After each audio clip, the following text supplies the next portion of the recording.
कृष्णात परम किमपि तत्त्वमहं न जाने. माझी ऐकावी विनंती ज्ञानदेवा श्रेष्ठमूर्ती. तुम्ही वैसोन्यांतरी मज जागवा निर्धारी. तुम्ही सत्ताधारी प्रपंच करावा बोहरी. तुम्ही वैसोन्यांतरी मज जागवा निर्धारी. श्रेष्ठ अज्ञान देवा एका जनार्दनी आठवा. तुम्ही वैसोन्यांतरी मज जागवा निर्धारी.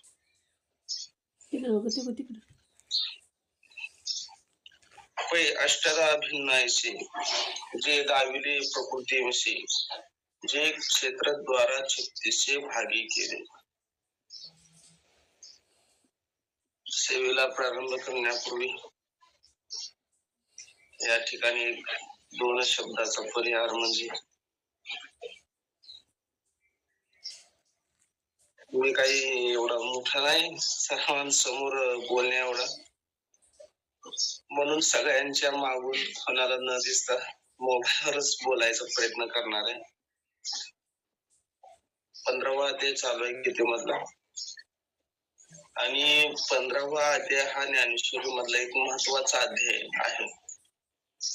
या अध्यायाचं श्रेष्ठत्व आणि या अध्याय सांगण्याचं कारणच हे आहे की अर्जुनाला जो झालेला मोह आहे तो मोह निवारण करण्यासाठी भगवंत अनेक प्रकारच्या युक्तीने त्यातल्या त्यात या ज्ञानेश्वरी मध्ये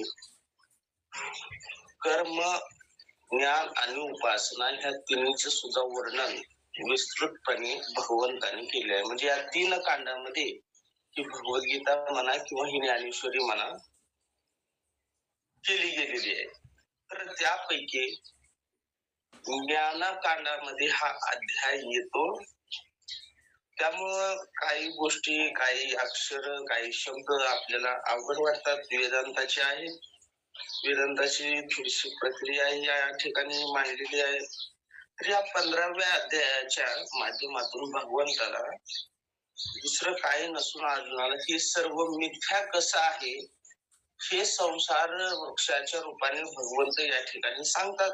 आणि तिथूनच पुढे विषय कुठल्यामुळे भगवंत सांगतात की जग म्हणजे काय आहे, या जगामध्ये कोण कोण आहे त्याचं विस्तृतपणे वर्णन माऊली या ठिकाणी सांगतात.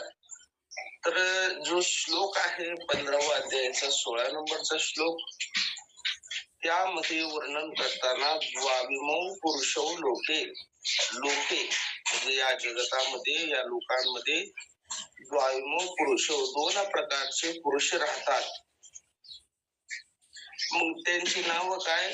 क्षर च अक्षर एव. एक क्षर आहे आणि दुसरा अक्षर आहे. त्यापैकी जो क्षर पुरुष आहे तो जगत रूपाने सर्व ठिकाणी व्यापून आहे आणि जो अक्षर आहे तो कार्योपाधिक जीव चैतन्य.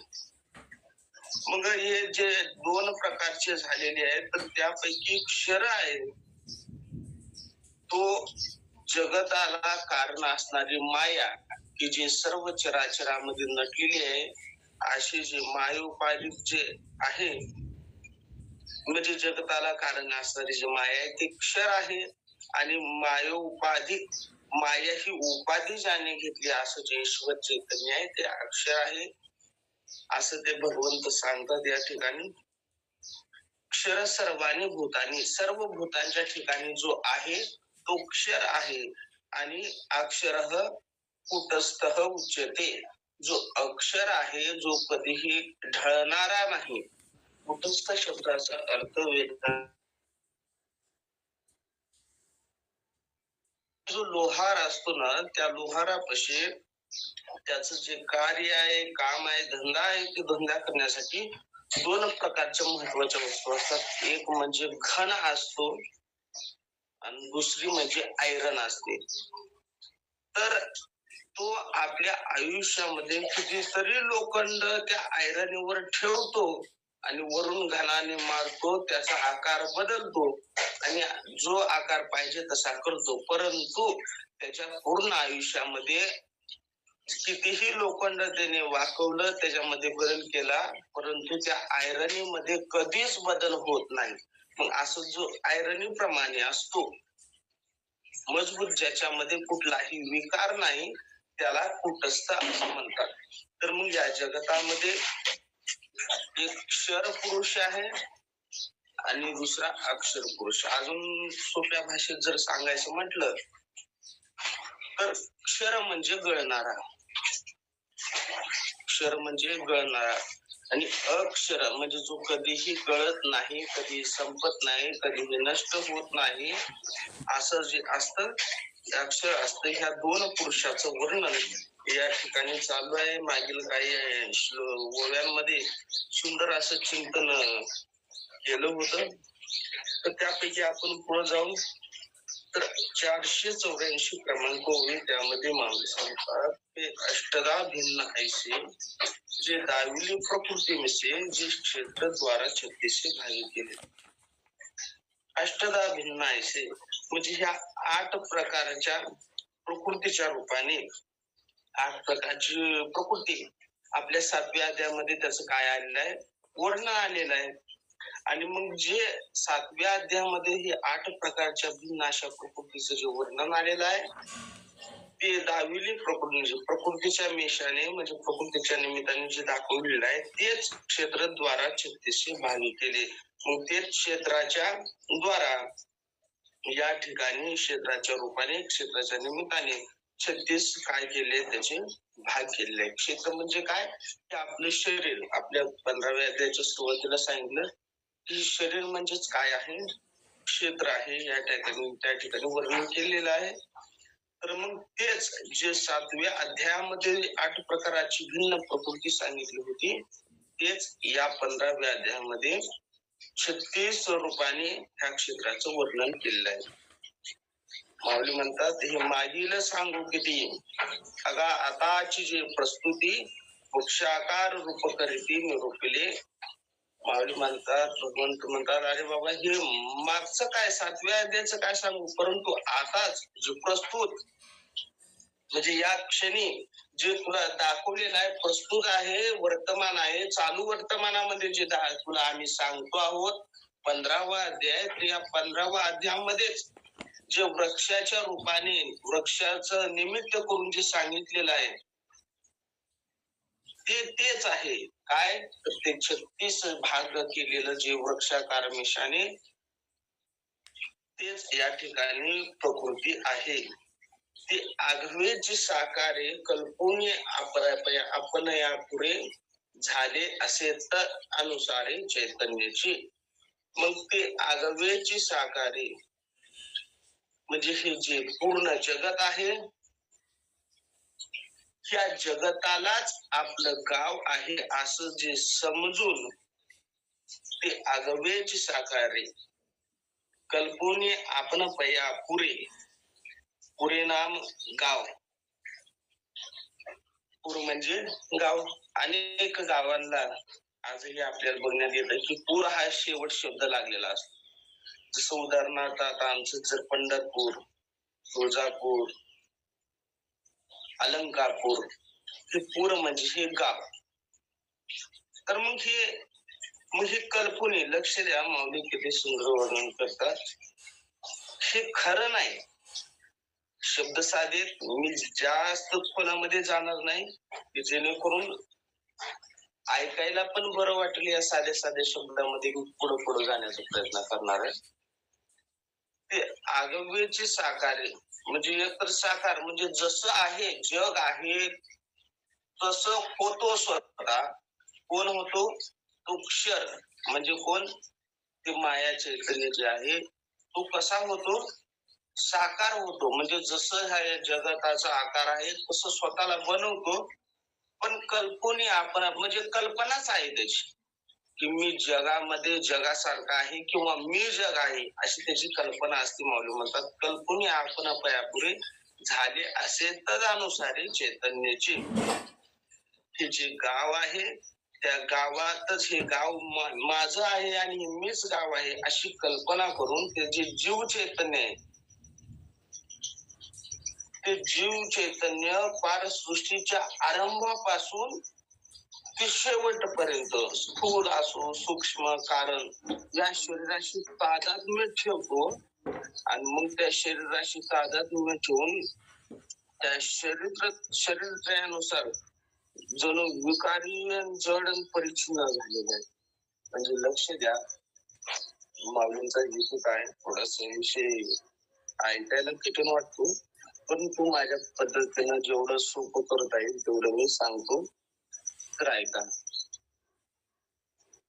मी थोड्या माझ्या भाषेत सांगण्याचा प्रयत्न करतो. ही काहीच नाही, फक्त लक्ष द्या. जीव जो आहे, हा जीव कोण आहे? ईश्वराचा अंश. ममय वांश जीव लोके, भगवंतांनी जे वर्णन केले ते आपण सर्व भगवंताचे अंश आहोत. आपलं जे स्वरूप आहे, मूळ जे स्वरूप आहे ते सच्चिदानंद हे स्वरूप आहे आपलं मूळ. परंतु त्या मूळ स्वरूपाला विसरून गेलेलो कोण आहोत आपण.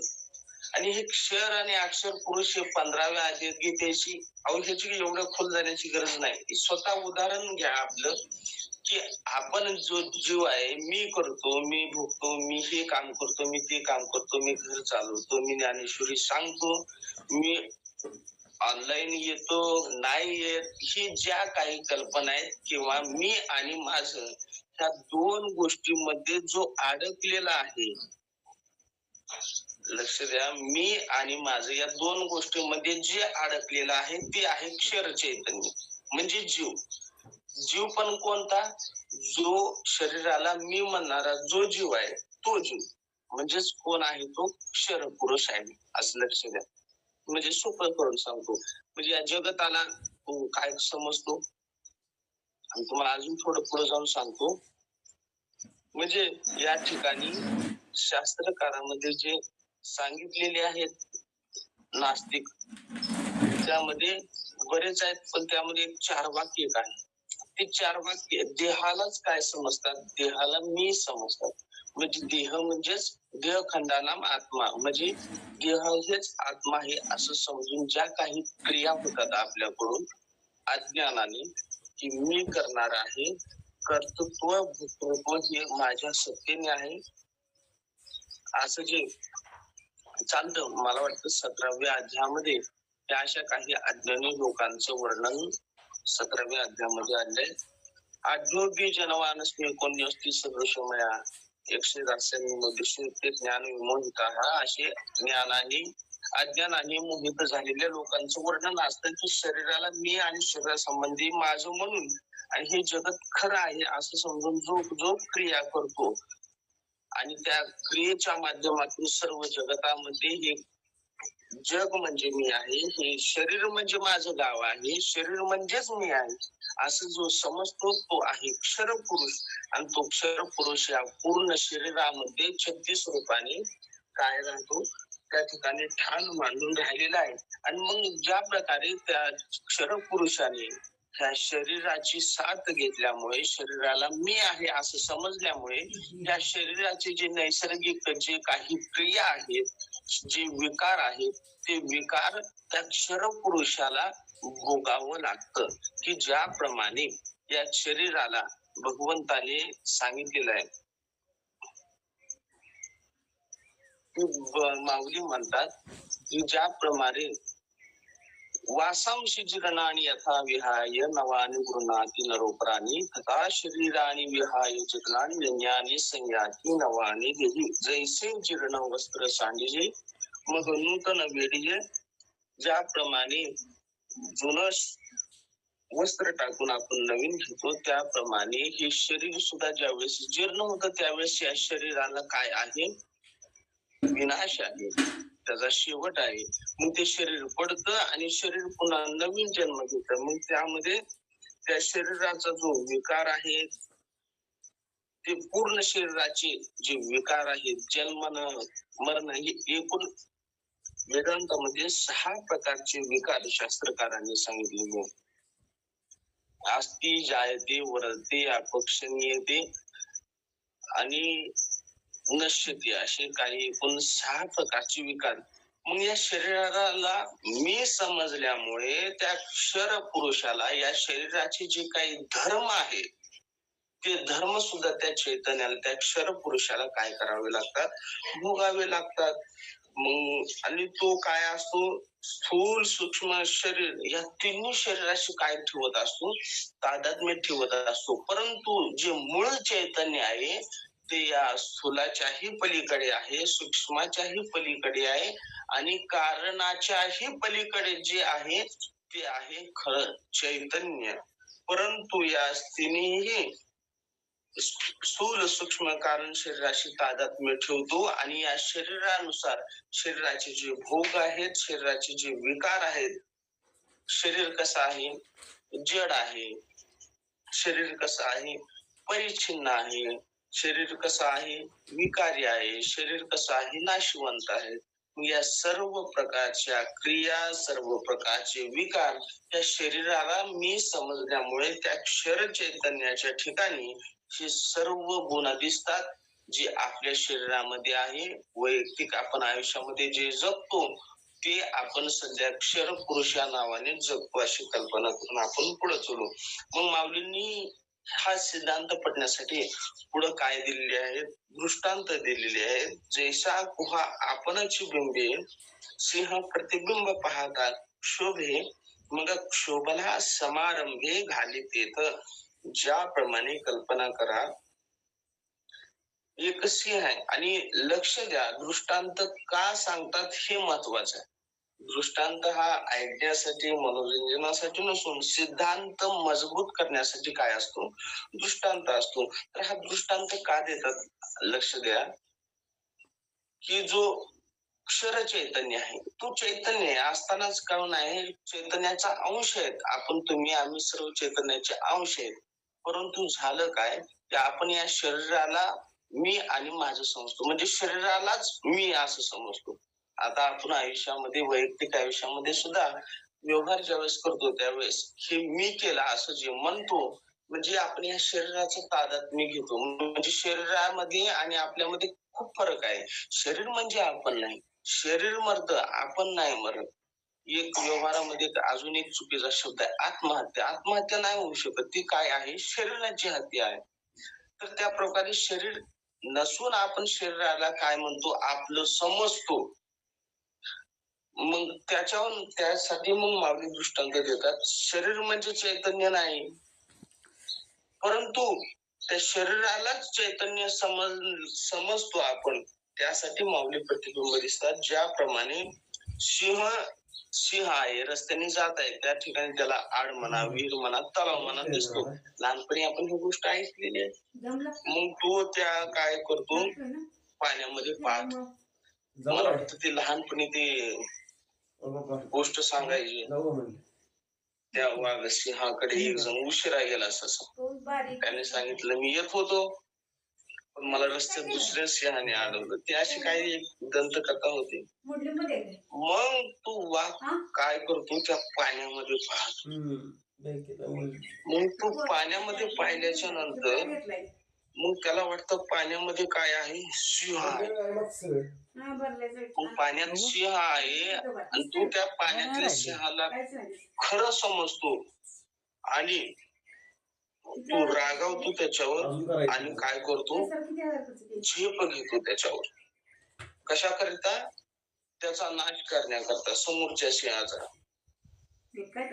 मग मला सांगा, आतला जो सिंह आहे तो खरा आहे का, नाही. पण आतला सिंह खरा नाही मान्य आहे, परंतु त्या सिंहाकरता ह्यानं घेतलेली जी उडी आहे ते मात्र 100% काय आहे, खरी आहे. म्हणजे जो नाही अशा सिंहाकरिता या सिंहाने त्याला खरं समजून त्या ठिकाणी काय आहे, खरी उडी घेतलेली खोट्या वस्तूसाठी. किंवा दुसरा दृष्टांत देतात का, असलेली असतच असे व्योमावरी व्योम बिंबे जैसे, अद्वैत होणे तैसे द्वैत घेते. मला सांगा, जे पाणी आहे, पाण्यामध्ये काय आहे, आकाश आहे. सामान्य रूपाने, काही ठिकाणी विशेष रूपाने असतं. परंतु त्या पाण्यामध्ये जे प्रतिबिंब दिसतं, पाण्यामध्ये जे प्रतिबिंब दिसतं ते वरच्या आकाशाशिवाय वर त्या पाण्यामध्ये जे आकाश असतं ते जसं त्याचं प्रतिबिंब पडतं, पण परंतु कसं आकाशाशिवाय प्रतिबिंब पडतं, कारण की त्यामध्ये काय आहे, सामान्य रूपाने सलिल असतचे असे, सलिल म्हणजे पाणी काय आहे ते खोटं आहे. सलिल म्हणजे पाणी, पाणी खोटं आहे, पण कोणतं पाणी? मृगजळाचं पाणी काय आहे, खोट आहे. असतचे असे, असत सत म्हणजे आहे, असत म्हणजे नाही. सलिल म्हणजे ते पाणी काय आहे, खोट आहे, परंतु त्या व्योमावरी व्योमबिंबे जैसे, म्हणजे त्या खोट्या असलेल्या पाण्यावर काय दिसतं आपल्याला, आकाश दिसत. म्हणजे खोट्या असणाऱ्या पाण्यावर, खऱ्या असणाऱ्या पाण्यावर तर आपल्याला आकाशाचं प्रतिबिंब दिसतं, मान्य आहे, परंतु जे खोटं पाणी आहे, जे मृगजळाचं पाणी आहे, त्याच्यावर सुद्धा आपल्याला काय दिसतं, व्योमावरी व्योम म्हणजे आकाशावर आकाश बिंबलेला आहे, प्रतिबिंब पडलेलं आहे असं दिसतं. त्या प्रकारे मला सांगा, वरचं आकाश काय आहे, खरं आहे, परंतु खालचं जे पाणी आहे मृगजळाचं ते कसं आहे, खोट आहे. परंतु अशा खोट्या असणाऱ्या मृगजळावर खरं असणाऱ्या आकाशाचं प्रतिबिंब पडतं का नाही. त्याप्रमाणे जो अद्वैत आहे, जो खरा आहे, तत्व हे सर्व व्यापक आहे. तोच काय होतो, पाणी आहे, द्वैत तरी सुद्धा घेतो. आकाशाचं लक्षात घ्या, दिसतं. खरा सिंह खोटा असणाऱ्या सिंहावर उडी घेतो, खरा आहे समजून. त्याप्रमाणे खरं असणारं आकाश प्रतिबिंबित होतं खोट्या पाण्यावर, हे खरं आहे समजून. त्या प्रकारे जे अद्वैत आहे ते त्या द्वैताला खरं मानून द्वैतपणा घेतो, हे माऊलींना सांगायचं आहे. हे जसं उदाहरण दिलं त्याप्रमाणे चैतन्य आहे जे ते स्वगत सजते विजातीय भेदाने शून्य आहे. मला सांगा, जे चैतन्य आहे, जे ब्रह्म आहे, ते तिन्ही गुणांनी स्वगत सजातीय विजातीय भेदाने रहित आहे. जे चैतन्य आहे, जे ब्रह्म आहे, त्या ब्रह्माच्या ठिकाणी हे तिन्ही विकार नाहीत. स्वगत हे मला वाटतं पंचदशी मध्ये सुद्धा याचं वर्णन आलेलं आहे. वृक्षस्य स्वगतो भेद पत्र पुष्प फलादिभिः वृक्षांतरात सजातीय विजातीय शिलादितः, अशा प्रकारे त्यांनी वर्णन केलेलं आहे की स्वगत म्हणजे आपल्या आपल्या ज्या प्रकारे वृक्षाला काय असतात, फुलं असतात, फळं असतात, फांद्या असतात, पानं असतात, म्हणजे त्या पदार्थामध्येच त्या पदार्थाच्या रूपाने भिन्न भिन्न काय व्यवहार झालेले असतात, परंतु तसंही नाही. चैतन्य एक आहे, सजातीय म्हणजे त्या ब्रह्मासारखा दुसरा नाही, एकमेव द्वितीय ब्रह्म. त्या ब्रह्माच्या निरपेक्ष आणि सापेक्ष दुसरा कोणीच नाही. एक म्हणजे एक ब्रह्म काय एक आहे. आणि विजातीय त्या ब्रह्मापेक्षा दुसरा आणि वेगळ्या जातीचा नाही. आजकाल मार्केटमध्ये जी ओरिजिनल वस्तू आहे त्याची डुप्लिकेट तयार होते. तुम्ही काही घ्या, कोणती वस्तू घ्या, त्याची काय आहे, डुप्लिकेट आहे. परंतु या ब्रह्माचा डुप्लिकेट विजाती असा नाही, म्हणून या ब्रह्माच्या ठिकाणी स्वगत सजाती विजाती हे तिन्ही प्रकारचे काय नाहीत, विकार नाहीत. परंतु असं अविकारी म्हणजे स्वगत सजाती विजातीय भेदाने रहित जे चैतन्य आहे, सर्व ठिकाणी व्यापक असणार जे चैतन्य आहे, तेच काय होतं, या अंतःकरणात प्रतिबिंबित होऊन द्वैताच्या अधीन होतं. की ज्या प्रकारे खोटा सिंह समजून खरा सिंह त्याला ज्यावर खरा समजतो आणि त्याच्याकडे जातो, ज्या प्रकारे खोट्या पाण्यावर खरं आकाशाचं प्रतिबिंब पडतं, त्याच प्रकारे हे जे शरीर आहे, मला सांगा चैतन्य कसं आहे, स्वगत सजातीय विजातीय भेदाने रहित आहे. परंतु शरीर काय, शरीराच्या ठिकाणी स्वगत भेद आहे. शरीर म्हणजे हात नाही, शरीर म्हणजे पाय नाही, शरीर म्हणजे नाक नाही, शरीर म्हणजे कान नाही, शरीर म्हणजे तोंड नाही, शरीर म्हणजे डोकं नाही. तर हे सगळं मिळून जे होतं त्याचं नाव आहे शरीर. परंतु या शरीरामध्ये परस्पर काय अवयव भेद आहेत, त्यामुळे काय आहे, स्वगत भेद आहे. परंतु त्याच्यापेक्षा वेगळं म्हणावं तर सजातीय भेद आहेत. आणि मला सांगा, सजातीय म्हणजे मनुष्य शरीर आहे माझं, परंतु आपल्या कडनी जे फिरतात वगैरे त्यांचं सुद्धा काय आहे, मानव शरीर आहे. त्यामुळे सजातीय भेद आहे शरीराच्या ठिकाणी. बरं, विजातीय आहे, मी आहे, तर त्या आता हे माझं शरीर आहे, परंतु शेजारी झाड आहे, वृक्ष आहे, दगड आहे, हे काय झाला, विजातीय भेद. म्हणजे ह्या शरीराच्या ठिकाणी स्वगत, सजातीय, विजातीय तिन्ही प्रकारची काय आहेत, विकार आहेत. परंतु ह्या आत्म्याच्या ठिकाणी, या चैतन्याच्या ठिकाणी यापैकी कोणताच विकार नसून सुद्धा ह्या चैतन्याने याच हे जे शरीर आहे, नाशवंत विकारी शरीर आहे, त्याचं तादात्म्य घेतल्यामुळे त्या चैतन्याच्या ठिकाणी काय झालेले आहेत, हे विकार सहजच आलेले आहेत. कारण की काय, तो असताना अद्वैत आहे, परंतु त्याने या शरीराचं तादात्म्य घेतल्यामुळे तेच द्वैत घेते. अद्वैत होऊ नये असताना अद्वैत आहे, परंतु काय होतं, द्वैत घेतो. ज्या प्रकारे खरं असणार आकाश त्या पाण्याला समजतो आणि त्या पाण्याची संगती करतो, त्या प्रकारे अद्वैत असणार जे खरं असणार जे चैतन्य आहे, चैतन्य खरंच असतं, परंतु बोलण्याकडे लक्ष द्या. चैतन्य खरंच असतं, परंतु जे अद्वैत आहे असताना ज्याचं अद्वैत स्वरूप आहे, अद्वैत म्हणजे ज्याच्यामध्ये दुसरं नाही असं जे अद्वैत आहे, ते जे असणार तेच काय करतं, तेच काय करतं, द्वैत घेतं. मग किंवा माऊली सांगतात, अर्जुना याप्रमाणे, कोणत्या प्रमाणे, जसं खोट्या सिंहाला खरा समजतो किंवा खोट्या पाण्यावर खरं प्रतिबिंब पडतं आकाशाचं, त्याप्रमाणे अद्वैत असणार द्वैत घेतं. याप्रमाणे साकार कल्पनी पुरी शरीराला आपलं स्वतःच राहण्याचं ठिकाण आहे असं समजून, याप्रमाणे म्हणजे लक्ष द्या, कशाप्रमाणे, की जसं पाण्यातला जो सिंह आहे तो खरा आहे, या परी किंवा असत सलेली व्योमावरी व्योम बिंबे जैसे